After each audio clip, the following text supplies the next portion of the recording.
ओम नमः शिवाय। मां सती ने शिव जी की निंदा सुन अपने पिता के यज्ञ में खुद को कैसे भस्म कर लिया, यह हम पिछली शिव पुराण की कथा में देख चुके हैं। इस कथा में देखेंगे कि सती वियोग में कैसे शिव जी संसारी मनुष्यों की तरह मोह में शोक से व्याकुल हो उठे। सती के मृत शरीर को उठाकर सृष्टि का भ्रमण करने लगे। जिस स्थान पर सती ने अपना शरीर का त्याग किया था, उस स्थान पर एक परम प्रकाशमान ज्योतिपुंज का उदय हुआ। वह ज्योतिपुंज पश्चिम दिशा की ओर एक देश में गिर गया। तब उस ज्योतिपुंज का नाम ज्वाला भवानी हुआ। उसकी सेवा करने से संपूर्ण मनोरथ की प्राप्ति होती है। उसे ज्वाला देवी भी कहा जाता है। कल्प भेद के अनुसार सती के अन्य अंग भी प्रकट हुए हैं। वे जहां जहां गिरे उन स्थानों की महिमा अलग अलग है। एक कल्प की कथा यह है कि जब सती जी ने दक्ष के यज्ञ में पहुंचकर अपना अपमान तथा शिव जी के निरादर को देखा तो वे अत्यंत क्रुद्ध हुई। उन्होंने अपनी माता के पास पहुंचकर उन्हें बहुत समझाते हुए कहा, हे माता, इस यज्ञ स्थल में बहुत दुखदाई निंद्य कर्म हुआ है। मैं अब अवश्य ही अपने प्राणों को त्याग दूंगी, जिसके कारण सब लोगों को बहुत दुख उठाना पड़ेगा। मेरी मृत्यु के पश्चात शिव जी के गण बहुत उपद्रव मचाएंगे और कोई भी व्यक्ति बिना दंड पाए नहीं बचेगा। तदुपरांत शिव जी भी मेरे वियोग में बहुत दुखी होकर तीनों लोकों में भ्रमण करेंगे। इस प्रकार की भविष्यवाणी कर सती ने उस स्थान से चले जाना चाहा, परंतु उनकी माता तथा बहनों ने उन्हें रोक लिया। उस समय सती जी योग धारण कर अंतर्धान हो गईं और गंगा तट पर पहुंचकर स्नान करने के उपरांत नवीन वस्त्र को धारण कर गंधमादन पर्वत पर जा पहुंची। वहां उन्होंने सर्वप्रथम शिव जी की पूजा की। तदुपरांत श्वास को ब्रह्मांड पर चढ़ाकर शरीर को त्याग परब्रह्म की ज्योति में लीन हो गई। उस समय तीनों लोकों में भारी हाहाकार मच गया और एक ऐसा शब्द उत्पन्न हुआ जिसके कारण दैत्यों के घर नष्ट हो गए और देवता अत्यंत दुखी हुए। सती जी के साथ जो गण मंडप में गए थे वे भी अत्यंत दुखी हुए। उनमें से कुछ तो आत्मघात करके मर गए और कुछ विभिन्न प्रकार के उपद्रव करने लगे। यह देखकर भगु आर्षि ने अपनी मंत्र शक्ति द्वारा यज्ञ की रक्षा की। उस समय शिव गणों ने भगवान सदाशिव के समीप पहुंचकर सब वृत्तांत कह सुनाया और उनसे अपनी रक्षा की प्रार्थना की। उस समाचार को सुनकर शिव जी ने अत्यंत क्रोधित हो अपनी जटा को उखाड़ा और उसके द्वारा अनेक गणों को उत्पन्न किया। गणों की उस असंख्य सेना ने दक्ष के यज्ञ के मंडप पर धावा बोल दिया और यज्ञ को नष्ट भ्रष्ट कर डाला। सभी सभासदों को पूरा दंड देने के उपरांत जब वे शिव जी के पास पहुंचे, उस समय शिव जी का क्रोध तो अवश्य कुछ कम हो गया, परंतु सती का वियोग सहन करने में वे असमर्थ रहे। उसी दुख में व्याकुल होकर वे अपने गणों को साथ ले गंगा तट पर जा पहुंचे और जिस स्थान पर सती ने अपना शरीर त्यागा था, उस स्थान पर पहुंचकर वहां सती के शरीर को पड़ा देख मूर्छित तथा मोहित हो गए। कुछ देर पश्चात जब वे सचेत हुए तो वहीं सती का शरीर ऐसा दिखाई दिया मानो कोई श्रेष्ठ कमल खिला हुआ हो। उस स्वरूप को देखकर शिव जी फिर मूर्छित हो गए। इसी का आश्रय लेकर उन्होंने यह भी प्रदर्शित कर दिया कि मोह सब दुखों का मूल है। तुम इस संबंध में कोई संदेह मत करना। शिव जी की लीला अत्यंत विचित्र है। अस्तु, कुछ देर पश्चात जब शिव जी को चेतना प्राप्त हुई तब वे अपने को निपट अभागा अनुमान कर अघोर और निर्बल हो गए तथा किसी भी प्रकार संतोष धारण न करके जोर जोर से रोने चिल्लाने लगे। हे प्राण प्रिय, तुम्हारे तिरछे नेत्रों को देखे बिना मुझे बेचैनी हो रही है। भला तुम इतनी निष्ठुर कैसे हो गईं कि मुझसे बोलती तक नहीं हो। इस प्रकार कहते हुए शिव जी ने सती जी के मृत शरीर को अपने हाथ में उठाकर हृदय से लगा लिया। तदुपरांत उसे बार बार कंठ से लगाकर चूमने लगे। इस प्रकार अपने प्रेम को प्रदर्शित करते हुए वे फिर मूर्छित हो गए।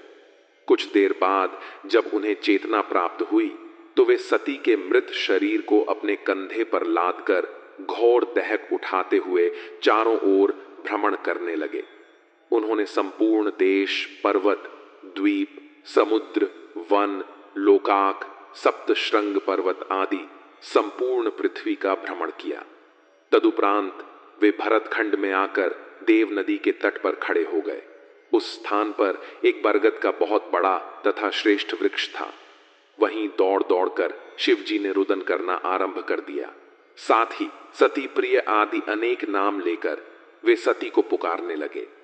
उस समय उनके नेत्रों से आंसुओं की धारा बह चली। जिस स्थान पर भगवान सदाशिव के आंसू गिरे वह स्थान नेत्र सरोवर नामक तीर्थ के रूप में प्रसिद्ध हुआ। उस तीर्थ में स्नान करने से मनुष्य को अपने संपूर्ण मनोरथ की प्राप्ति होती है। वह स्थान तपस्वियों के लिए श्रेष्ठ तपोभूमि है। उस तीर्थ पर स्नान करने से संपूर्ण पाप नष्ट हो जाते हैं। उस सरोवर की लंबाई का प्रमाप 2 योजन है। अस्तु, वहां कुछ समय ठहरने के पश्चात शिवजी फिर आगे चल दिए। मार्ग में चलते हुए जिन जिन स्थानों पर सती के मृत शरीर का कोई अंग पृथक होकर गिर पड़ा वे स्थान सिद्धपीठ के नाम से प्रसिद्ध हुए। उन सिद्धपीठ स्थानों की पूजा करने से संपूर्ण मनोरथ की प्राप्ति होती है। उक्त स्थानों पर भगवती महामाया अपनी संपूर्ण कलाओं सहित निवास कर अपने भक्तों को सर्वस्व प्रदान करती है। इस प्रकार लीला करने के उपरांत शिवजी एक स्थान पर जाकर बैठ गए। सती के मृत शरीर का जो भाग शेष रह गया था वहां उन्होंने उसका मृत दाह संस्कार किया।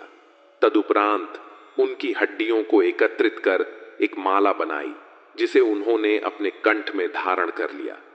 फिर चिता की भस्म को अपने शरीर पर मलक वे उसी स्थान पर बैठ गए और प्राणेश्वरी, भवानी आदि नामों द्वारा सती का स्मरण करते हुए रो रो कर व्याकुल होने लगे। उन्होंने परब्रह्म होते हुए भी ऐसी लीलाओं द्वारा सबको मोहित कर लिया। भगवान सदाशिव के इस चरित्र को पढ़ने तथा सुनने से भी मुक्ति की प्राप्ति होती है। सिद्ध पीठों का संपूर्ण वृत्तांत इस प्रकार है। देवपुर नामक परम रमणीय पर्वत पर सती जी के दोनों चरण गिरे। उस स्थान पर महाभागा देवी प्रकट हुई। वहां कात्यायनी सिद्ध पीठ प्रकट हुआ। वहां भी शिवलिंग विराजमान है। ब्रह्मा जी, विष्णु जी और संपूर्ण सृष्टि ने उस स्थान की पूजा की। कमश पर्वत पर सती जी की योनि गिरी। वहां कामाक्षा नामक देवी की उत्पत्ति हुई जिन्हें कामाख्या भी कहा जाता है। सती जी की अग्नि द्वारा पूर्ण शैल पर्वत पर पूर्णेश्वर भवानी शिवलिंग सहित प्रकट हुई। जलंधर नामक पर्वत पर सती के कुछ अंग गिरे जिससे वहां चंडी नामक देवी का सिद्ध पीठ प्रकट हुआ। गंगा जी के तट पर भी सती जी का एक अंग कटकर गिरा जिससे उस स्थान पर वागीश्वरी देवी का आविर्भाव हुआ। इसी प्रकार सती जी के अंग प्रत्यंग के गिरने पर बहुत से सिद्ध पीठ प्रकट हुए। उन सभी स्थानों पर शिवलिंग भी स्थापित हुए हैं। ब्रह्मा जी, विष्णु जी और अन्य सभी देवताओं ने उन सिद्ध पीठों का दर्शन कर संपूर्ण मनोरथ को पूर्ण किया है। जो व्यक्ति इन सिद्ध पीठों का पूजन करता है उसकी सभी अभिलाषाएं पूरी होती हैं। शिवजी ने सांसारिक मनुष्यों के विशेष उपकार के लिए लीलाएं की हैं क्योंकि वे अपने भक्तों को मुक्ति प्रदान करने वाले हैं। शिवजी तथा भवानी संपूर्ण सृष्टि के माता पिता हैं। तीनों लोकों में उनकी समता का कोई स्त्री पुरुष नहीं है। वे दोनों लोक और परलोक का सुख प्रदान करने वाले हैं और तीनों लोकों में सबसे बड़े हैं। इस प्रकृति का मूल जगदम्बा सती द्वारा ही है। ब्रह्मा जी तथा विष्णु जी आदि सब देवता उन्हीं भवानी के सेवक हैं। शिव जी साक्षात पर ब्रह्म है। निर्गुण और सुगुण की सेवा करने वाले मनुष्य भव सागर से पार हो जाते हैं। दक्ष के यज्ञ में शरीर त्यागने के पश्चात सती जी ने पर्वतराज हिमाचल के घर उनकी मैना नामक पत्नी के गर्भ से जन्म लिया। वहां उन्होंने अनेक प्रकार की श्रेष्ठ लीलाएं करके अपने माता पिता को बहुत आनंद दिया तथा उनकी आज्ञा लेकर शिव जी की तपस्या की। फिर शिव जी के साथ ही उनका विवाह हुआ। उन्होंने शिव जी की अर्धांगिनी होकर देवताओं के संपूर्ण दुख दूर किए। इन सब का वर्णन हमने आने वाली शिव पुराण की कथाओं में देखा है। शिव और शक्ति अपने भक्तों पर प्रसन्न होकर उन्हें सब प्रकार के आनंद प्रदान करते हैं। वे संपूर्ण सृष्टि के माता पिता हैं और उनसे बाहर कोई भी नहीं है। जब प्राणी के मन में यह विवेक उत्पन्न हो जाता है और इस बात का भली भांति ज्ञान हो जाता है कि शिव और शक्ति ही सृष्टि के मूल कारण हैं, तब वह सांसारिक बंधनों से मुक्त होकर परम पद को प्राप्त कर लेता है। ब्रह्मा जी उन्हीं की कृपा प्राप्त करके सृष्टि को उत्पन्न करते हैं और उन्हीं की शक्ति पाकर विष्णु जी संसार का पालन करते हैं। उन शिव और शक्ति को ब्रह्मा जी, विष्णु जी तथा सनकादि भी भली भांति नहीं जान सके हैं। केवल अपनी बुद्धि के अनुसार ही सब उनकी महिमा का थोड़ा बहुत वर्णन कर लिया करते हैं। भगवान सदाशिव एवं भगवती सती का यह चरित्र परम पवित्र तथा आनंद बढ़ाने वाला है। इसको सुनने से कीर्ति तथा आयु की वृद्धि होती है। यह चरित्र संपूर्ण पापों को नष्ट करने वाला तथा शत्रुओं पर विजय प्राप्त कराने वाला है। शिव और सती का यह चरित्र जो स्वयं पढ़ता है अथवा दूसरों को सुनाता है, वह अपने कुल सहित समस्त विपत्तियों से छूट जाता है और इस संसार में अनेक प्रकार के आनंद का उपभोग करने के पश्चात अंत में शिवलोक को प्राप्त होता है। ओम नमः शिवाय। शिव महापुराण की इस कथा में जानेंगे कि कैसे शिव जी के अंश से मंगल ग्रह की उत्पत्ति हुई। शिव जी के इस पवित्र चरित्र को सुनने अथवा कहने से धन, संतान तथा सुख की प्राप्ति होती है एवं संपूर्ण प्रकार के रोग नष्ट हो जाते हैं। सती जी ने जिस यज्ञ में खुद को भस्म कर लिया, वहां पर सभी को उचित दंड देकर जब कैलाश पर्वत पर पहुंचकर शिव जी ने सती जी का स्मरण किया और वीरभद्र आदि गणों के सम्मुख सती जी की महिमा का विविध प्रकार से वर्णन किया। उन्होंने सांसारिक मनुष्यों को कामदेव की महिमा दिखाने के लिए सती जी के वियोग में शोक प्रकट करते हुए अनेक प्रकार के चरित्र दिखाए। तदुपरांत वे बहुत समय तक एक ही आसन पर बैठकर ध्यान मग्न हो गए। जब उन्होंने बहुत दिनों बाद उस समाधि का त्याग किया, उस समय उनके ललाट से कुछ पसीना पृथ्वी पर गिर पड़ा। उसके द्वारा एक परम तेजस्वी पुरुष की उत्पत्ति हुई। उस पुरुष के 4 हाथ थे। वह लाल वर्ण वाला, अपने कंठ में माला पहने तथा अत्यंत शक्तिशाली था। उत्पन्न होते ही वह बालकों के समान रोने लगा। उसे देखकर पृथ्वी ने अपने मन में यह विचार किया कि इस बालक का पालन पोषण मुझे करना चाहिए, क्योंकि यह परम तेजस्वी प्रतीत होता है। शिव जी की अर्धांगिनी सती जी ने अपना शरीर त्याग दिया है और अब मेरे अतिरिक्त इसका पालन करने वाला और कौन है? यह मेरे ऊपर उत्पन्न हुआ है, इसलिए मैं इसकी माता के समान हूं और माता के समान ही मुझे इसका पालन पोषण करना चाहिए। यदि मैं स्त्री रूप धरकर इसका पालन नहीं करूंगी तो शिव जी मुझे अवश्य ही दंड देंगे। यह निश्चय कर पृथ्वी ने अपना स्वरूप स्त्रियों के समान बनाया। पृथ्वी का वह स्वरूप अत्यंत सुंदर तथा पवित्र था। उसे देखकर यह प्रतीत होता था मानो कामदेव की पत्नी रति ने दूसरा अवतार ग्रहण किया हो अथवा भगवान विष्णु ने फिर से मोहिनी रूप धारण कर लिया हो। ऐसा सुंदर स्वरूप बनाकर पृथ्वी उस बालक के समीप जा पहुंची और उसे अपनी गोद में उठाकर तथा अपने स्तनों को उसके मुख से लगाकर दूध पिलाने लगी। वह बार बार उसे देखकर हंसती और उसका मुख चूमती थी। शिवजी ने जब पृथ्वी को इस रूप में देखा तो वे उसकी अभिलाषा जानकर मुस्कुरा पड़े। फिर उसे संबोधित करते हुए बोले, हे पृथ्वी, तुम्हारा बड़ा भाग्य है जो हमारा पुत्र तुम्हें दिखाई दिया। तुम प्रसन्नता पूर्वक इसका पालन करो। यद्यपि यह बालक हमारे पसीने से उत्पन्न हुआ है, तो भी यह तुम्हारे नाम से प्रसिद्ध होगा, अर्थात सब लोग इसे भौम कहकर पुकारेंगे। यह बालक तुम्हें अत्यंत सुख प्रदान करेगा। इस प्रकार पृथ्वी से कहकर जब शिवजी ने उस बालक की ओर देखा तो उनके हृदय का शोक कुछ घट गया। तदुपरांत पृथ्वी उस बालक को लेकर अपने घर लौट गई और प्रसन्नता पूर्वक उसका पालन पोषण करने लगी।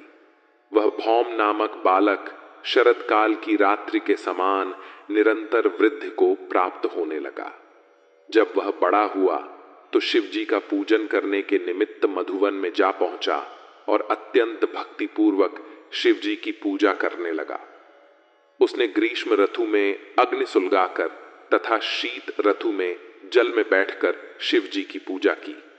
3 करोड़ शिवलिंग की स्थापना करके उसने श्रेष्ठ व्रत तथा नियमों द्वारा उनका पूजन किया।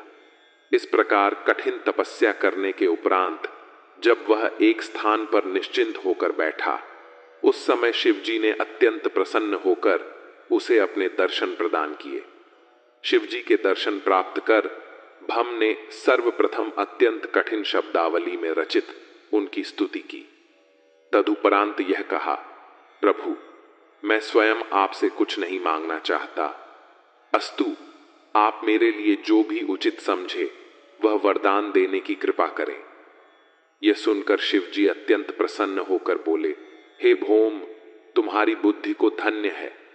तुम मेरी आराधना द्वारा भक्ति पद को प्राप्त कर चुके हो। अब मेरी कृपा से तुम पवित्र मंगल ग्रह के रूप में प्रसिद्ध होगे और तुम्हारा स्थान सूर्य लोक से भी ऊपर होगा। तुम्हें सब प्रकार के आनंद और प्रसन्नता की प्राप्ति होगी। इतना कहकर शिवजी अंतर्धान हो गए। तब भम भी अपने लोक को जाकर परिवार सहित आनंद करने लगा। शिवजी के इस पवित्र चरित्र को सुनने अथवा कहने से धन, संतान तथा सुख की प्राप्ति होती है एवं संपूर्ण प्रकार के रोग नष्ट हो जाते हैं। ओम नमः शिवाय। अब इस शिव महापुराण की कथा में हम जानेंगे मां सती के दूसरे जन्म अर्थात मां पार्वती के माता पिता, पर्वतों के राजा हिमालय और मैना जी के विषय में। दक्ष यज्ञ में भस्म होने से पूर्व सती ने शिव जी से यह वरदान मांगा था कि मुझे आपके चरणों की भक्ति सदैव प्राप्त हो और आपकी प्रीति भी मेरे ऊपर कभी कम ना हो। इतना कहकर उन्होंने अपने शरीर को भस्म कर दिया। तदुपरांत मैना के गर्भ से दूसरा जन्म लिया। उत्तर दिशा की ओर संपूर्ण पर्वतों का राजा हिमालय नामक एक पर्वत है। उसी हिमालय प्रदेश के एक देश में एक राजा राज्य करता था। उसके राज्य की शोभा का किसी भी प्रकार वर्णन नहीं किया जा सकता। वहां बिना तेल के ही दीपक जलते हैं और वहां के निवासी अपने घरों में देवदारू की लकड़ी जलाकर प्रकाश करते हैं। वहां की बर्फ पत्थर की शिला के समान कठोर होती है, जिसके ऊपर लोग चलते हैं। यदि कोई छोटा मनुष्य भी वहां जा पहुंचता है तो वहां के निवासी उच्च पद वाले व्यक्ति भी उसका आदर तथा सम्मान करते हैं। उस पर्वत पर ऐसी गायें हैं कि लोग उनकी पूंछ का मोरछियोली चाहे वहां घूमती रहती हैं। सहस्र प्रकार के सुगंधित पुष्प वहां सर्वत्र खिले रहते हैं। सर्वप्रथम जब ब्रह्मा जी ने यह विचार किया कि पर्वतों का राजा किसे बनाना चाहिए, तब उन्होंने हिमालय पर्वत में संपूर्ण लक्षण देखकर उसे राजा बनाना निश्चित किया, क्योंकि यह पर्वतराज विष्णु के अंश से उत्पन्न हुआ है। उसका संपूर्ण शरीर देवताओं के समान सुंदर है तथा उसका स्वरूप सत्पुरुषों के समान है। वह विशाल शरीरधारी, पुष्ट, परम तेजस्वी, निष्पाप तथा बहुत बुद्धिमान है और वह अपने समान आप ही है।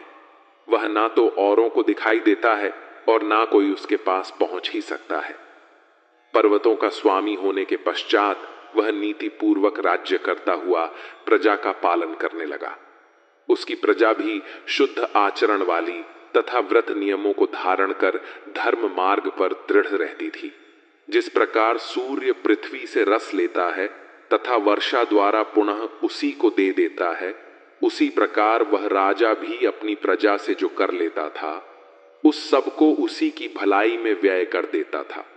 हिमाचल संपूर्ण राज्य लक्षणों को धारण किए हुए था। वह परम शास्त्रज्ञ, बुद्धिमान तथा दूरदर्शी था। वह चिकित्सा तथा उपाय से रहित होकर अपने शरीर का पालन करता था और किसी में शीघ्रता नहीं दिखाता था।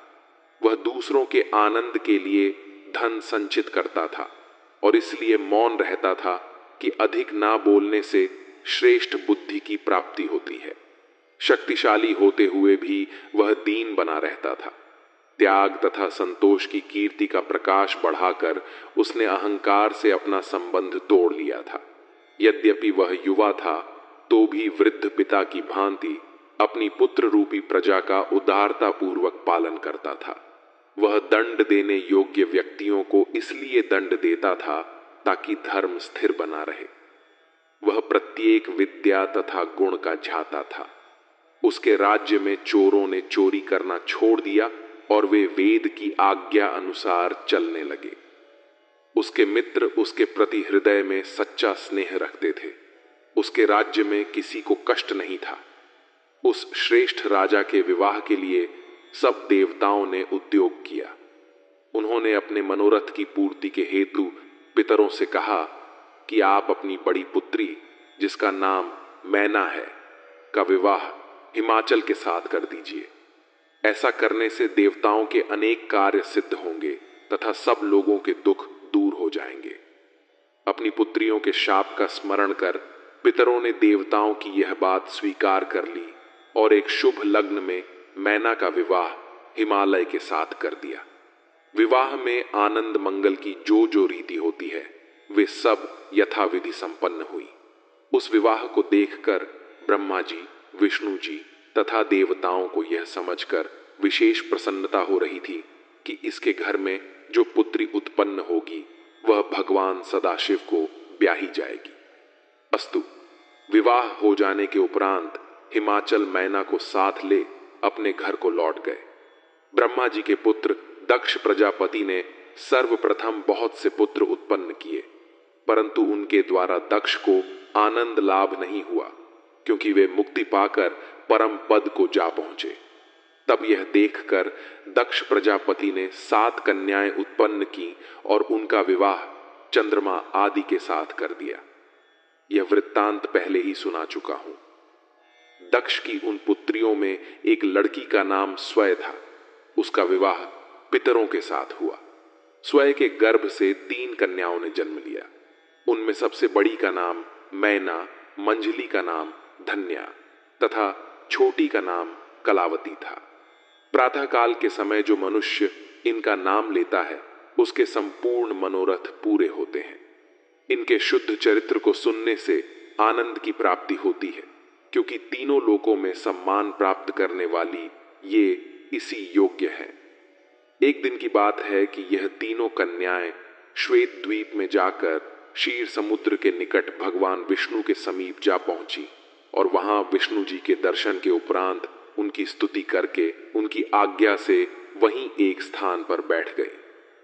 कुछ देर पश्चात सनकादिक भी वहां जा पहुंचे। उन्होंने दूर से ही भगवान विष्णु को प्रणाम किया। सनकादिक को आते देखकर वहां उपस्थित सभी लोग उठकर खड़े हो गए और सम्मान पूर्वक उन्हें प्रणाम करने लगे, परंतु वे तीनों कन्याएं अपने स्थान पर यथावत बैठी रहीं। उन्होंने ना तो सनकादिक को प्रणाम किया और ना उनका सम्मान ही किया। दूसरों को दोष भले ही दे दिया जाए, परंतु सत्य बात तो यह है कि शिव जी की जो इच्छा होती है वही होता है। भगवान सदाशिव की आज्ञा को ही भाग्य अथवा कर्म कहते हैं। अस्तु, उन तीनों कन्याओं की ढिठाई को देखकर सनत कुमार को बहुत क्रोध आ गया। यद्यपि वे लोग बुद्धिमान, अहंकार रहित तथा परमहंस हैं, परंतु उस समय शिव की माया में पड़कर वे अपने ज्ञान को भूल गए। भला तीनों में ऐसा कौन है जो शिव जी की माया तथा इच्छा पर विजय प्राप्त कर सके? अस्तु, सनत कुमार ने उन्हें संबोधित करके कहा, अरे तुम तीनों बहनें परम मूर्ख हो। तुम वेद के आशय को नहीं समझ पाई हो। और तुमने यह बात नहीं जानी है कि ब्राह्मण समस्त प्राणियों द्वारा पूजा जाने योग्य है।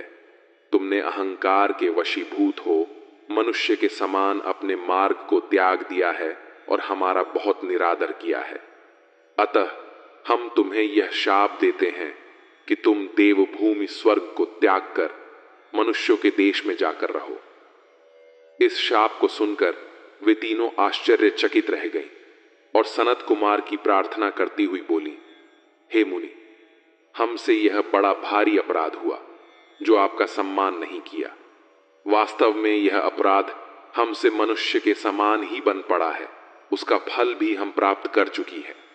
परंतु अब हम आपसे यह प्रार्थना करती हैं कि आप हमें यह वरदान दें कि जिस समय हमारा पाप नष्ट हो जाए तब हम फिर इसी स्वरूप को प्राप्त कर लें। उनके इन विनीत वचनों को सुनकर सनत कुमार अत्यंत प्रसन्न हुए और बोले, हे कन्याओं, तुम्हारी प्रार्थना सुनकर हमारे मन का क्रोध दूर हो गया है। अस्तु, हम प्रसन्न होकर तुम्हें यह वर देते हैं कि तुम में जो बड़ी कन्या है वह विष्णु के अंश से उत्पन्न पर्वतराज हिमाचल की पत्नी होगी और उसके गर्भ से जो लड़की उत्पन्न होगी वह शिवरानी होकर अपने लोगों का सब पाप नष्ट कर देगी। मंझली कन्या का विवाह त्रेता युग में राजा जनक के साथ होगा। उसके गर्भ से सीता का जन्म होगा जो भगवान रामचंद्र के साथ ब्याही जाएंगी। तीसरी बहन का विवाह द्वापर युग में वैश्यवर्ण वृष भानु के साथ होगा। उसकी पुत्री राधा भगवान श्री कृष्ण की प्रेसी होंगी। इस प्रकार तुम तीनों ही पुनः अपनी गति को प्राप्त होकर स्वर्ग में आ पहुंचोगी। इतना कहकर शंका दंगल आई। ओम नमः शिवाय। शिवरानी के अवतार की यह कथा अत्यंत आनंद प्रदान करने वाली है। जो कोई शिव शक्ति को हृदय में बसाकर इस कथा को सुनता अथवा पढ़ता है वे परम पद प्राप्त कर मनवांछित फल प्राप्त करता है। जब हिमाचल विवाह करके अपने घर लौटे उस समय उनके राज्य में बहुत आनंद मनाया गया। तदुपरांत देवता तथा अर्षि मुनि आदि अपने मनोरथ की पूर्ति के लिए हिमाचल के समीप पहुंचे। हिमाचल ने सबका स्वागत सत्कार करते हुए कहा, आज मेरा अहोभाग्य है जो आप सबने यहां पधार कर मेरे घर को पवित्र किया है। अब आप मुझे अपना सेवक जानकर कोई आज्ञा दीजिए। हिमाचल के इन विनम्र वचनों को सुनकर देवताओं ने अत्यंत प्रसन्न होकर कहा, हे हिमाचल, हम लोग तुम्हारे पास इसलिए आए हैं कि तुम्हारे द्वारा देवताओं के कार्य की सिद्धि होगी। तुम यह तो जानते ही हो कि सती ने दक्ष के यज्ञ में अपना शरीर त्याग दिया था। अस्तु, अब तुम ऐसा उपाय करो जिससे वे तुम्हारी कन्या बनकर पुनः जन्म ले। ऐसा करने से तुम्हें तो आनंद प्राप्त होगा ही, तीनों लोकों का भी कल्याण होगा। इस प्रकार हिमाचल को युक्ति बताने के उपरांत सब देवता भगवती जगदम्बा की शरण में गए और उनकी बहुत प्रकार से स्तुति प्रशंसा करने लगे। उस समय आदिशक्ति ने अपने पूर्ण स्वरूप को प्रकट कर उन्हें दर्शन दिया। यह भगवती श्रेष्ठ रथ पर विराजमान थीं और उनके शरीर से करोड़ों सूर्य के समान प्रकाश निकल रहा था। जब देवता उनके तेजस्वी स्वरूप के तेज को सहन करने में असमर्थ हुए तब भगवती जगदम्बा ने कृपा करके उन्हें ऐसी शक्ति प्रदान की जिससे वे स्थिर रह सके। अस्तु, भगवती महामाया के प्रकट होने पर देवता तथा अर्षि मुनियों ने हाथ जोड़कर उनकी प्रार्थना करते हुए कहा, हे मातेश्वरी, आप सर्वश्रेष्ठ हैं। आपकी शरण में पहुंचे हुए जीव को कभी दुख प्राप्त नहीं होता। हे जगदम्बे, अब हम आपकी शरण में आए हैं। अस्तु, आप हमारे मनोरथ को पूर्ण करें, अर्थात पृथ्वी पर दूसरा जन्म लेकर शिवरानी का पद ग्रहण करें, जिससे सब देवताओं का दुख दूर हो तथा ब्रह्मा एवं विष्णु को भी प्रसन्नता प्राप्त हो। इसके अतिरिक्त सनत कुमार जो भविष्यवाणी कर चुके हैं उसको पूर्ण करना भी आपका ही कार्य है। अस्तु, आप हमारी इस प्रार्थना को अवश्य स्वीकार करने की कृपा करें। देवताओं द्वारा की गई इस प्रार्थना को सुनकर भगवती जगदम्बा ने अत्यंत प्रसन्न होकर मधुर वाणी में कहा, हे देवताओं, हमारी अपनी भी यही इच्छा थी। अब हम तुम्हारी प्रार्थना को स्वीकार कर अवश्य ही अवतार लेंगी। हिमाचल तथा मैना हमें प्राप्त करने के लिए तप कर रहे हैं। उनसे बड़ा भक्त अन्य कोई नहीं है। अस्तु, उन्हीं के घर हम प्रकट होंगी। अब तुम सब लोग हमारे कथन पर विश्वास रखकर अपने अपने घरों को जाओ। हम तुम्हारे दुख को अवश्य ही दूर करेंगी। और सुनो, हम तुम पर एक गुप्त रहस्य और प्रकट किए देती हैं। वह यह है कि शिवजी ने भी हमारे दोबारा अवतार लेने के लिए अनेक उपाय किए हैं। जब से हमने दक्ष प्रजापति के यज्ञ में शरीर त्यागा है, तब से वे संसार से विरक्त होकर हमारे वियोग में अत्यंत दुखी हैं। उन्होंने हमारे शरीर की भस्म को अपने शरीर में मल रखा है और हमारी हड्डियों की माला को कंठ में पहन रखा है। हमारे वियोग दुख में दुखी होकर वे अब तक अकेले ही वनों में भ्रमण करते रहे हैं और देवताओं की सभा में नहीं गए हैं। अस्तु, तुम मन में किसी प्रकार का संदेह मत करो, तुम्हारे संपूर्ण दुख अवश्य ही दूर हो जाएंगे। इतना कहकर भगवती जगदम्बा अंतर्धान हो गई। तब सब देवता भी उन्हें प्रणाम करके अपने अपने घर लौट गए। इस चरित्र को जो कोई सुनेगा अथवा सुनाएगा, उसे परम पद की प्राप्ति होगी और उसके यहाँ धन, संतान आदि की निरंतर वृद्धि होती रहेगी। हिमाचल ने जब अपनी पत्नी मैना को देवताओं की आज्ञा सुनाई तो मैना को बहुत प्रसन्नता हुई। तदुपरांत दोनों पति पत्नी गृहस्थ धर्म का अति उत्तम रीति से पालन करने लगे। मैना ने शिवजी की सेवा पूजा आरंभ कर दी तथा प्रतिदिन उन्हीं कार्यों में अपना समय व्यतीत करने लगी जिनके करने से शिवजी प्रसन्न होते हैं। दोनों पति पत्नी शिव तथा शिवरानी के स्मरण एवं ध्यान में मग्न हो गए। शिवजी के भक्त परम धन्य हैं। वे लोक तथा परलोक में अत्यंत आनंद तथा पुण्य प्राप्त करते हैं तथा अपने कुल को ही नहीं अपितु औरों के कुल को भी मुक्त कर देते हैं। अस्तु, हिमाचल ने भगवती जगदम्बा की आराधना आरंभ की और मैना से भी यह कहा कि तुम अपनी तपस्या द्वारा आदिशक्ति तथा शिवजी को प्रसन्न करने का उपाय करो। इस प्रकार वे दोनों शिव तथा शक्ति की उपासना करने लगे। उन दोनों ने शिव तथा शक्ति की उपासना करने के अतिरिक्त अन्य सब कार्यों को भुला दिया। वे अष्टमी के दिन व्रत रखते तथा शिव जी का पूजन किया करते थे।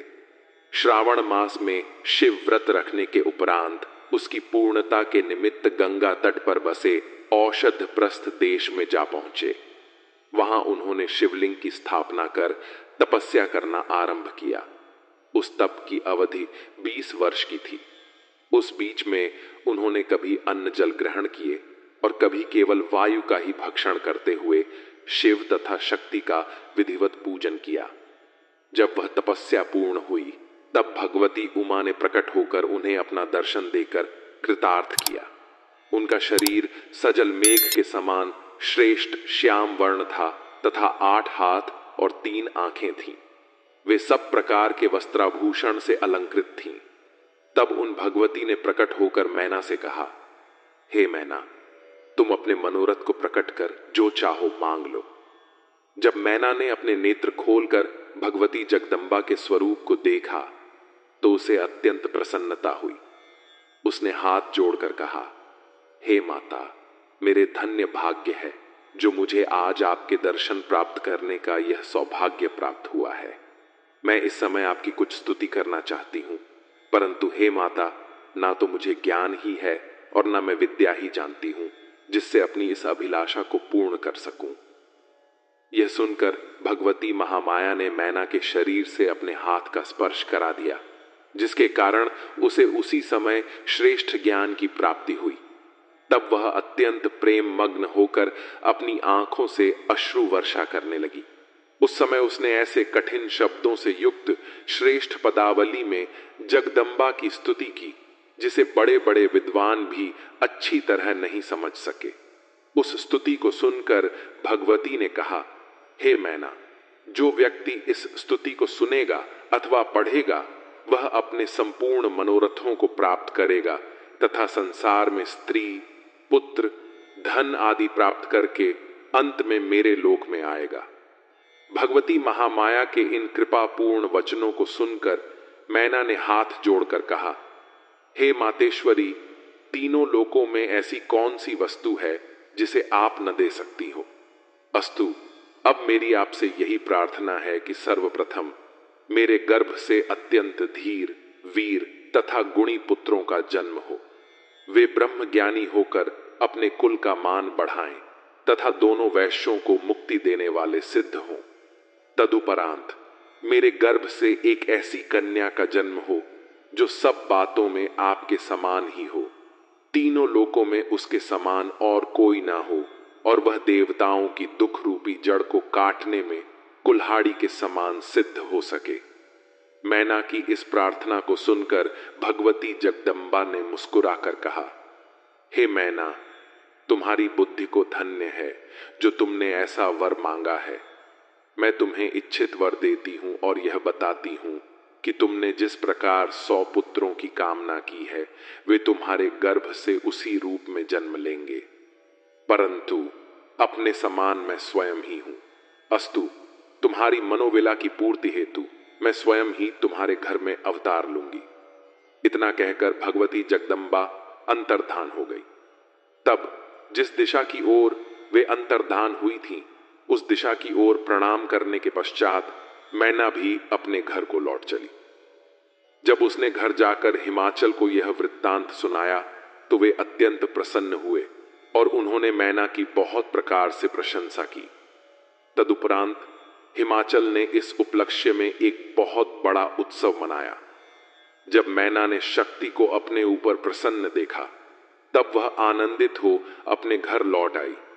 सर्वप्रथम उसने 100 पुत्रों को जन्म दिया। वे सब मैनाक तथा क्रोच आदि नाम से प्रसिद्ध हुए। उनके शरीर बहुत लंबे थे। वे सब अत्यंत बलवान, बुद्धिमान तथा गुणवान हुए। इसके पश्चात सती जी ने हिमाचल के हृदय में प्रवेश किया ताकि उनके सब मनोरथ पूर्ण हो सके। हिमाचल ने सती जी के उस तेज को शुभ घड़ी प्राप्त कर मैना में स्थित कर दिया। जिस समय से सती जी मैना के गर्भ में आई, उस समय से मैना का शरीर अत्यंत तेजस्वी हो गया। उस गर्भ को धारण कर मैना ऐसी सुंदर तथा तेजस्विनी हो गई जैसी पहले कभी नहीं थी। हिमाचल की यह अवस्था थी कि वे बार बार मैना के निकट पहुंचते और मैना की सखी सहेलियों द्वारा यह पूछते कि उसे किसी वस्तु की आवश्यकता तो नहीं है। मैना लज्जित होकर कोई उत्तर नहीं देती थी, परंतु वह जिस वस्तु की इच्छा करती वह स्वयं ही प्रकट हो जाया करती थी। ऐसी कोई भी वस्तु नहीं थी जिसे प्राप्त करने में मैना को कोई कठिनाई हुई हो।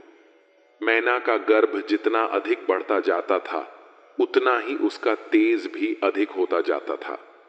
गर्भावस्था में जिन रीति रिवाजों तथा उत्सवों को करना उचित है, उन सबको हिमाचल ने बड़ी धूमधाम के साथ संपन्न किया। उन्होंने सब लोगों को इच्छानुसार दान दिया तथा ब्राह्मणों, देवताओं एवं अतिथियों की भली भांति पूजा की। उन्हीं दिनों ब्रह्मा जी, विष्णु जी तथा अन्य सब देवता शिवरानी की गर्भ स्तुति करने हेतु हिमाचल के घर गए और अपने कर्तव्य को पूरा करने के उपरांत लौट गए। जब गर्भ की अवधि व्यतीत हुई और 10वां मास पूरा होने लगा, उस समय आकाश तथा पृथ्वी में शुभ शकुन होने लगे। आकाश पूर्णतः निर्मल हो गया और उसका प्रकाश बढ़ गया। सभी अशुभ ग्रह लुप्त हो गए। उस समय ऋषि मुनि तथा देवता पुष्प वर्षा करने लगे एवं गंधर्व, सिद्ध, चारण, किन्नर, अप्सरा तथा विद्याधर अपनी स्त्रियों सहित नाचने गाने लगे। इस प्रकार मधुमास की शुक्ल पक्ष नवमी को मृगशिरा नक्षत्र में अर्धरात्रि के समय भगवती महामाया ने उस अपार आनंद के बीच मैना के गर्भ से पार्वती रूप में जन्म ग्रहण किया। कालिका पुराण में भी यह कथा लिखी हुई है। उस समय ब्रह्मा जी तथा विष्णु जी सब देवताओं सहित संपूर्ण सामग्रियों को साथ लेकर हिमाचल के स्थान पर जा पहुंचे। सबने अपनी अपनी बुद्धि के अनुसार शिवरानी की स्तुति एवं प्रशंसा की। उस समय अनेक प्रकार के बाजे बज रहे थे तथा पुष्प वर्षा हो रही थी। देवताओं ने उन आदिशक्ति की स्तुति करते हुए इस प्रकार कहा, हे जगदम्बे, आपकी जय हो। आप तीनों लोकों की माता तथा भगवान भूत भावन की अर्धांगिनी हैं। आप हमारी विपत्तियों का नाश करें, क्योंकि हमारे मन की कोई भी अभिलाषा आपसे छिपी नहीं है। हे आदिशक्ति, सृष्टि के सभी जीव आपके सेवक हैं। ब्रह्मा, विष्णु तथा शिव आपके पुत्र कहे जाते हैं तथा तीनों गुणों की उत्पत्ति आपसे ही हुई है। आप ब्रह्म स्वरूप आदिशक्ति बनकर सब जीवों में निवास करती हैं तथा सबसे भिन्न भी रहती हैं। वेदों ने आपकी महिमा का कुछ वर्णन किया है, परंतु पार नहीं पा सके हैं। नारद, शारद, शुक्र तथा संकादंगल इस बात को कहते हैं कि यदि किसी मूर्ख पर भी आपकी कृपा हो जाए तो वह आपकी स्तुति करने में समर्थ हो सकता है। आप अपने भक्तों को मुक्ति प्रदान करती हैं तथा करोड़ों कलाओं को अपने वश में किए रहती हैं। अहंकार को नष्ट करने वाली है। वेद और वेदांत सब में आप सन्निहित हैं। हे भगवती, आपके सहस्त्र नाम जिनका वर्णन करना वाणी की सामर्थ्य से परे हैं। इस प्रकार बहुत स्तुति करने के उपरांत सब लोग अपने अपने घर को लौट गए। जब भगवती महामाया ने यह अवतार ग्रहण किया और सब देवता उनकी स्तुति प्रशंसा करने के उपरांत अपने अपने स्थान को लौट गए, उस समय हिमाचल ने बड़ी धूमधाम से अपनी पुत्री का जन्म महोत्सव मनाया। मैना उन्हें आदिशक्ति का अवतार पहचान कर अत्यंत प्रसन्न हुई।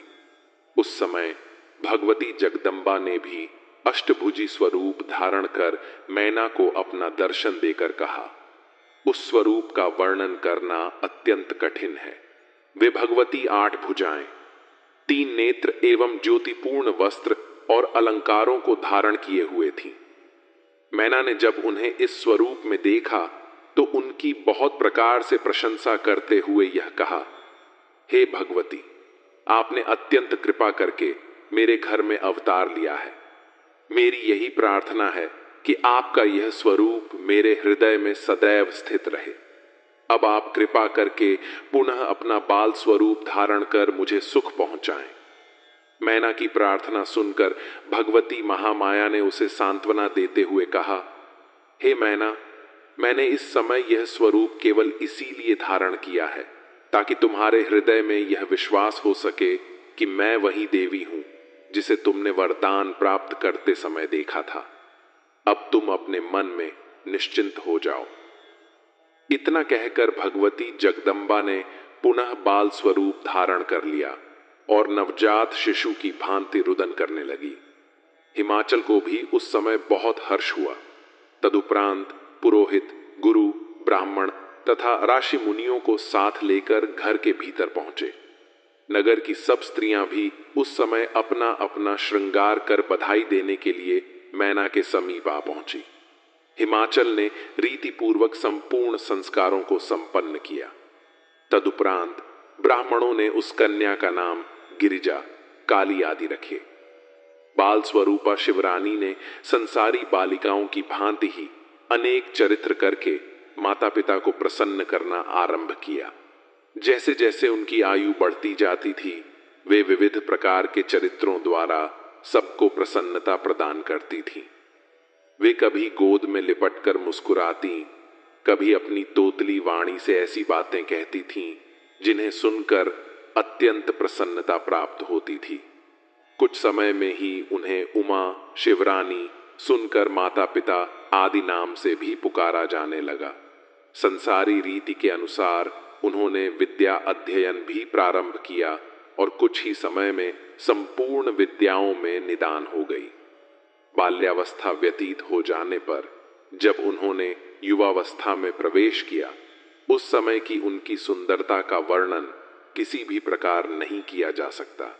वे ऐसी अनन्य स्वरूपा थीं कि उन्हें उत्पन्न करने के पश्चात ब्रह्मा जी उन जैसी सुंदरता अन्य किसी भी प्राणी को प्रदान नहीं कर सके। मानो गिरिजा को उत्पन्न करने के पश्चात उनका सृष्टि रचना का संपूर्ण परिश्रम सफल हो गया हो। तीनों लोकों में उन जैसी स्त्री अन्य कोई नहीं है। रति तथा भगवान विष्णु के मोहिनी रूप की महिमा भी उनके सौंदर्य के समक्ष नहीं ठहर पाती। इसलिए यही कहना उचित है कि वे अपनी उपमा आप ही थीं। ओम नमः शिवाय। श्री शिव महापुराण की इस कथा में जानेंगे कि कैसे शिव जी ने कामदेव को भस्म किया। एक समय शिव जी ने यह इच्छा की कि हम परिश्रम पूर्वक तप करें तथा अपने नाम का स्वयं स्मरण करें। यह विचार कर वे अपने गणों सहित हिमालय पर्वत की ओर चले।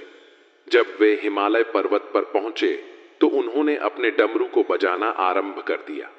उस स्थान पर गंगा जी की धारा बह रही थी और औषधियों का केंद्र होने के कारण वह जगह औषध प्रस्थ के नाम से प्रसिद्ध थी। वहां पक्षी मधुर ध्वनि में चहचहाते थे तथा अनेक प्रकार के रंग बिरंगे पुष्प खिले हुए थे। उस श्रेष्ठ स्थान को देखकर शिवजी तप करने की इच्छा से वहीं बैठ गए और अपने स्वरूप का ध्यान धरने लगे। उन्होंने कुंभक, रेचक तथा पूरक इन तीनों प्रकार के प्राणायाम को करना आरंभ कर दिया। उनके नंदी, भृंगी आदि गण भी शिवजी का ध्यान धरते हुए उसी स्थान पर बैठ गए। जब हिमाचल ने भगवान सदाशिव के आगमन का समाचार सुना तो वे बड़ी सजधज के साथ उनके समीप जा पहुंचे। फिर शिवजी की बहुत प्रकार से स्तुति प्रशंसा करते हुए बोले, हे प्रभु, मेरे धन्य भाग्य हैं जो आप यहां पधारे हैं। अब आप मुझे कोई आज्ञा दीजिए जिसका पालन करके मैं कृतार्थ हो जाऊं। ये सुनकर शिवजी ने हंसते हुए कहा, हे पर्वतराज, हम यहां तपस्या करने के हेतु आए हैं और कुछ दिनों तक यही निवास करेंगे। हम केवल यही चाहते हैं कि जब तक हम यहां रहें तब तक हमारे समीप कोई ना आने पावे। हिमाचल ने इस आज्ञा को शिरोधार्य करते हुए कहा, हे स्वामी, आप जो चाहते हैं वही होगा। मेरा यह परम सौभाग्य है कि आपने यहां पधार कर मुझे प्रतिष्ठा प्रदान की है। इतना कहकर हिमाचल शिवजी की आज्ञा लेकर अपने घर लौट आए और सब जगह यह राजज्ञा घोषित करा दी कि औषध प्रस्थ पर कोई व्यक्ति न जाए। यदि कोई जाएगा तो वह मृत्यु दंड पाएगा।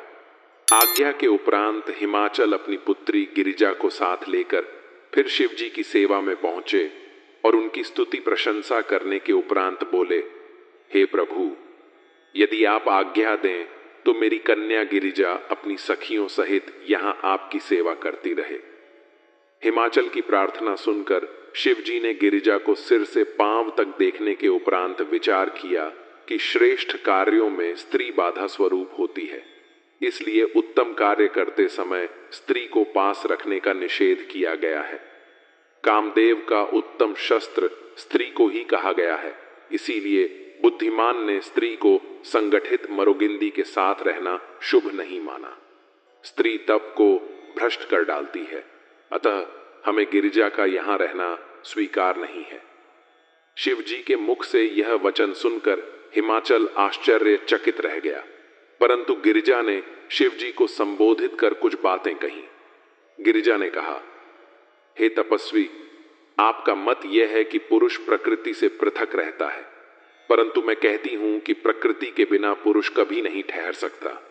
इस संसार में जो कुछ भी दृष्टिगोचर होता है वह सब प्रकृति का स्वरूप है।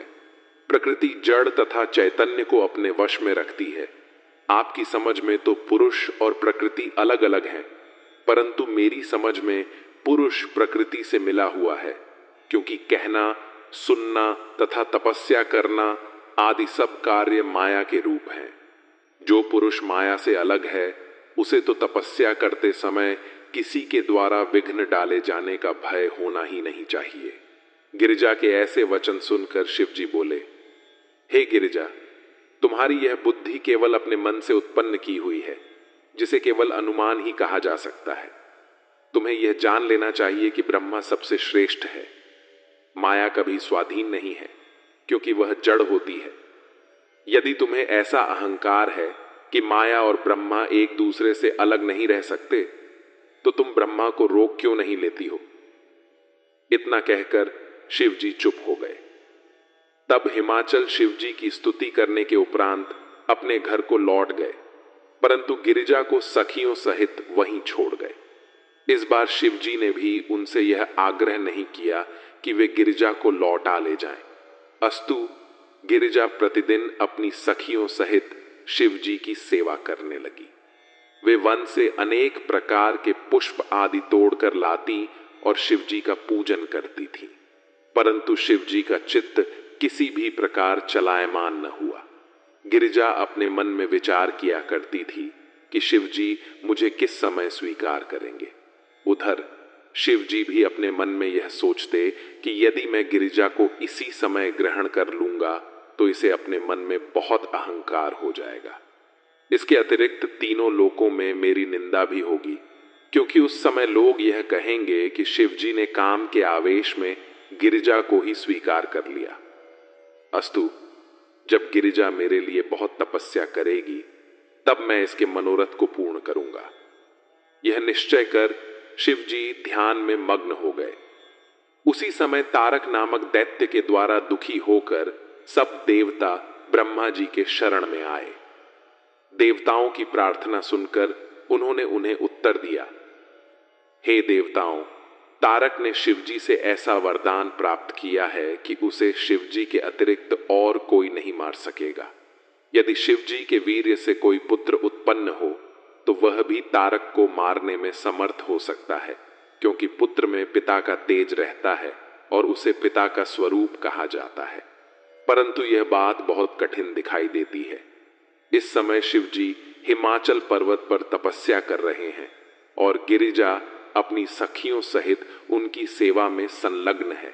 यदि किसी प्रकार वे दोनों परस्पर मिल जाएं तो यह कार्य पूर्ण हो सकता है। गिरिजा के बिना और किसी से तुम्हारा कार्य नहीं चलेगा। मैं तुम्हें एक उपाय बताता हूं, तुम उसके अनुसार कार्य करो। वह उपाय यह है कि तुम कामदेव को शिवजी के पास भेजो। वह शिवजी के मन में गिरिजा के प्रति स्नेह उत्पन्न करे। बस इतना होते ही सब कार्य स्वतः सिद्ध हो जाएंगे। ये बात सुनकर सब देवता बहुत स्तुति करते हुए अपने घर को चले गए। तदुपरांत इंद्र ने कामदेव को अपने समीप बुलाकर उससे कहा, हे कामदेव, तुम देवताओं के हितैषी तथा उनका सब कार्य सिद्ध करने वाले हो। अस्तु, ब्रह्मा जी ने जो उपाय बताया है उसके अनुसार कार्य सिद्ध करने के हेतु तुम शीघ्र तैयार हो जाओ। वीरों की परीक्षा युद्ध के समय ली जाती है। उदार लोगों को समय के अनुसार पहचाना जाता है। इसी प्रकार विपत्ति पड़ने पर मित्र तथा स्त्री की परीक्षा का अवसर होता है। अस्तु, इस अवसर पर मैं तुम्हारी मित्रता की परीक्षा लेना चाहता हूं। इस कार्य में केवल मेरा ही स्वार्थ नहीं है, अपितु अन्य सब लोगों का भी हित है। इंद्र की बात सुनकर कामदेव ने उत्तर दिया, हे देवराज, मैं आपकी प्रत्येक आज्ञा का पालन करने को प्रस्तुत हूं। कामदेव की इन बातों को सुनकर इंद्र ने अत्यंत प्रसन्न होकर उसे अपने पास बैठा लिया और कहा, हे मनमथ, अब सुनो। तारक दैत्य ने शिवजी की तपस्या करके उनसे अमोघ वरदान प्राप्त किया है। उसने धर्म क्षेत्र को नष्ट करके उस वरदान के बल पर देवताओं के संपूर्ण सुखों को छीन लिया है और उनके पद पर अपने साथी दैत्यों को प्रतिष्ठित कर दिया है। उसके ऊपर देवताओं के सभी अस्त्र शस्त्र निष्फल हो गए हैं। इस कारण सभी देवता अत्यंत चिंतित एवं दुखी हैं। ब्रह्मा जी ने इस कष्ट से मुक्ति प्राप्त करने का यह उपाय बतलाया है कि शिवजी के वीर्य द्वारा किसी पुत्र की उत्पत्ति हो तो वह तारकासुर का वध करने में समर्थ हो सकेगा। शिवजी स्वयं अपने भक्त तारक को अपने हाथ से नहीं मारेंगे। अब कहना यह है कि इस समय शिवजी हिमाचल पर्वत पर बैठे हुए तपस्या कर रहे हैं और गिरिजा अपनी सखी सहित उनकी सेवा में संलग्न है। तुम अपनी माया द्वारा शिवजी को मोहित करके उनका संयोग गिरिजा के साथ करा दो। ऐसा करने से शिवजी के द्वारा पुत्र उत्पन्न होना संभव हो जाएगा। इंद्र की इस बात को कामदेव ने स्वीकार कर लिया। तदुपरांत वह शिवजी पर विजय प्राप्त करने के हेतु इंद्र से विदा लेकर अपनी पत्नी के साथ चल दिया। जिस समय वह चला उस समय अनेक प्रकार के अपशकुन होने लगे। उन्हीं के वशीभूत होकर उसने उन अपशकुन पर कोई विचार नहीं किया। उसने वसंत आदि अपनी एक संपूर्ण सेना को एकत्र किया और अत्यंत अहंकार में भरकर शिवजी पर विजय प्राप्त करने के लिए हिमाचल पर्वत की ओर प्रस्थान किया। मार्ग में वह इस बात पर निरंतर विचार करता चला जा रहा था कि मैं शिवजी के ऊपर किस प्रकार विजय पाऊंगा। अस्तु, जब वह शिवजी के समीप पहुंचा, उस समय उसने अपनी माया द्वारा सब ओर वसंत ऋतु को फैला दिया। वसंत ऋतु के फैलते ही उस स्थान पर चारों ओर रंग बिरंगे फूल खिल गए तथा लताओं ने प्रकट होकर वृक्षों से आलिंगन करना आरंभ कर दिया। अनेक प्रकार के पक्षी मीठे स्वरों में चहचहाने लगे। जिन लोगों को अपने ज्ञान का बड़ा अभिमान था, वे भी कामदेव की माया में पड़े बिना न रह सके। सबका तप और संयम नष्ट हो गया। चराचर जगत में ऐसा कोई भी प्राणी नहीं बचा जिसे कामदेव के बाणों ने घायल न किया हो। यद्यपि यह अवस्था एक मुहूर्त भर ही रही, परंतु इसी बीच सब लोगों का विवेक नष्ट हो गया। संपूर्ण संसार तो कामदेव के वशीभूत हुआ, परंतु शिवजी और उनके गणों पर कामदेव का कोई प्रभाव न पड़ा। जब कामदेव शिवजी के पास पहुंचा, उस समय उसका संपूर्ण बल नष्ट हो गया। कामदेव की शक्ति क्षीण होते ही संसार के सभी प्राणी उसी पूर्व स्थिति में आ गए। जिस प्रकार नशा उतर जाने पर मनुष्य होश में आ जाता है, उस समय कामदेव अपने मन में इस प्रकार विचार करने लगा, मुझसे यह बड़ा अपराध हुआ जो मैं अपने अहंकार में भरकर शिवजी का चित्त गाने के लिए यहां चला आया। अब शिवजी के क्रोध से मेरी मृत्यु अवश्य ही होगी। यह विचार कर कामदेव कुछ समय तक तो चिंता में पड़ा रहा। अंत में उसने निश्चय किया कि परोपकार के लिए यदि मुझे भी त्याग देना पड़े तो वह शुभ ही है। साथ ही यदि मेरी मृत्यु शिवजी के द्वारा हुई तो मैं भी शिव गणों में गिना जाऊं। अस्तु, मुझे मृत्यु का भय त्याग कर देवताओं का कार्य सिद्ध करना चाहिए। यह निश्चय कर कामदेव ने पुनः अपनी शक्ति को प्रदर्शित किया और संपूर्ण संसार को पहले के ही समान फिर अपने वश में कर लिया।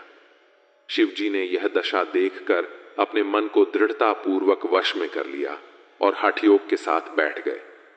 यह देखकर कामदेव अपने धनुष पर बाण चढ़ा शिवजी की बाईं ओर जा खड़ा हुआ। उस समय तपोभूमि में शिवजी के अतिरिक्त ऐसा और कोई नहीं था जिसे उसने मोहित न कर लिया हो। वह छिपकर समय की प्रतीक्षा करने लगा। अस्तु, जिस समय शिवजी अपना ध्यान छोड़कर आसन पर बैठे और गिरजा पूजन की सामग्री लेकर उनके पास आई, उसी समय कामदेव ने उचित अवसर जानकर अपने बाण को कानों तक बींचकर शिवजी के हृदय पर छोड़ दिया। उसके लगते ही शिवजी के मन में प्रीति का अंकुर उत्पन्न हो गया। उस समय शिवजी भी कामदेव के वशीभूत हो मुस्कुराते हुए गिरिजा के सुंदर अंगों की प्रशंसा करने लगे और यह इच्छा प्रकट करने लगे कि गिरिजा का हाथ पकड़कर अपने पास खींच लिया जाए। उस समय गिरिजा नारी सुलभ लज्जा के कारण संकुचित हो कुछ पीछे की ओर हट गई। यह दशा देखकर शिवजी ने अपने मन में विचार किया, यह क्या कारण है जो हम इस स्त्री के द्वारा चले गए हैं? ऐसा कौन था, प्रतापी है, जिसने हमें ऐसा आचरण करने के लिए विवश कर दिया? यह विचार कर जो ही उन्होंने चारों ओर दृष्टि घुमाई, उन्हें अपनी बाईं ओर एक वृक्ष की आड़ में छिपा हुआ कामदेव दिखाई दे गया। उस समय शिवजी के भयानक रूप को देखकर तीनों लोग कांपने लगे और यह प्रतीत होने लगा मानो अब प्रलय होने ही वाला है। अस्तु, शिवजी ने कामदेव पर क्रोधित हो जैसे ही अपने तीसरे नेत्र को खोला, वैसे ही कामदेव जलकर भस्म हो गया। उस समय तीनों लोकों में हाहाकार मच गया। सभी देवता अत्यंत भयभीत परम दीन हो गए और अन्य व्यक्तियों को अत्यंत प्रसन्नता हुई। गिरिजा को भी अत्यंत आश्चर्य हुआ। उस समय उनके शरीर से बहुत पसीना छूटा और वे अपने सौंदर्य का अहंकार त्याग कर मूर्छित हो गए। उनका कमल के समान मुख प्रभात कालीन चंद्रमा के समान तेजहीन हो गया। जब सखियों ने उनकी इस अवस्था को देखा तो वे गिरिजा का हाथ पकड़कर उनका उपचार करने लगी। तदुपरांत चेतना प्राप्त होने पर गिरिजा अत्यंत लज्जित हो अपने घर लौट आई। इस घटना के उपरांत शिवजी भी हिमाचल पर्वत को छोड़कर अपने कैलाश पर्वत पर चले गए। शिवजी के चले जाने पर गिरिजा की यह दशा हुई कि वे हर समय शिवजी के चरित्रों का ध्यान करती हुई उन्हीं के स्मरण में संलग्न हो गई।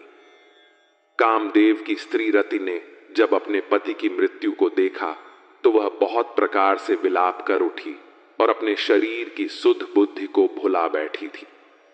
जब उसे कुछ चेतना प्राप्त हुई तब वह अपने पति के शव को संबोधित करती हुई इस प्रकार कहने लगी, हे स्वामी, मैंने आपको पहले भी बहुत समझाया था कि शिवजी के साथ वैर करना उचित नहीं है, परंतु आपने दूसरों के वश में पड़कर मेरी बात पर कोई ध्यान नहीं दिया।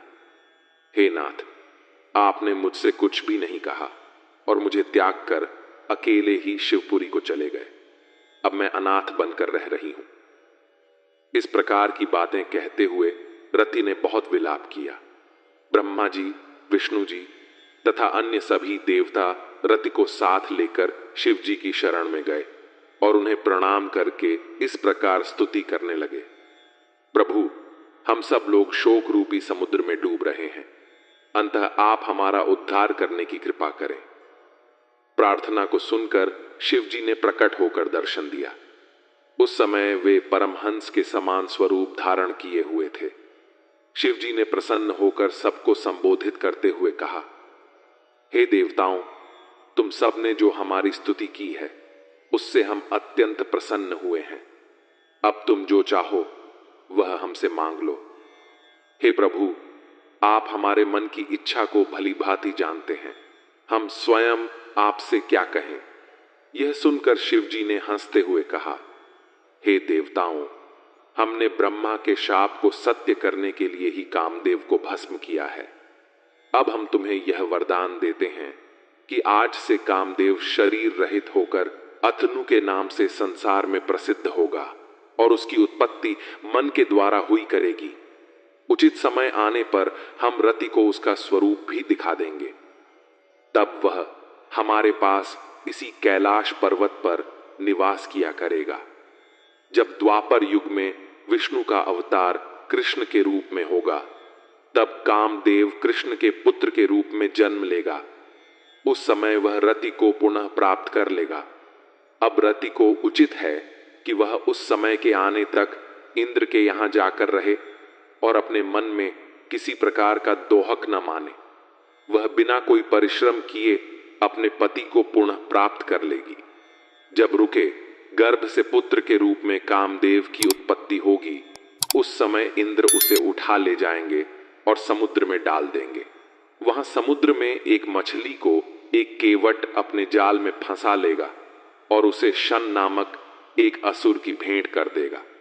जिस समय मछली का पेट फाड़ जाएगा, उस समय कामदेव, जिसका नाम उस समय प्रद्युम्न प्रसिद्ध होगा, प्रकट होकर रथ के पास गुप्त रूप से रहेगा। तदुपरांत वह बालक उस असुर को मारकर घर चला आएगा। इतना कहकर शिव जी सबके देखते देखते अंतर्धान हो गए। फिर देवताओं ने भी रति को इंद्र के साथ कर दिया और अपने अपने स्थान को चले गए।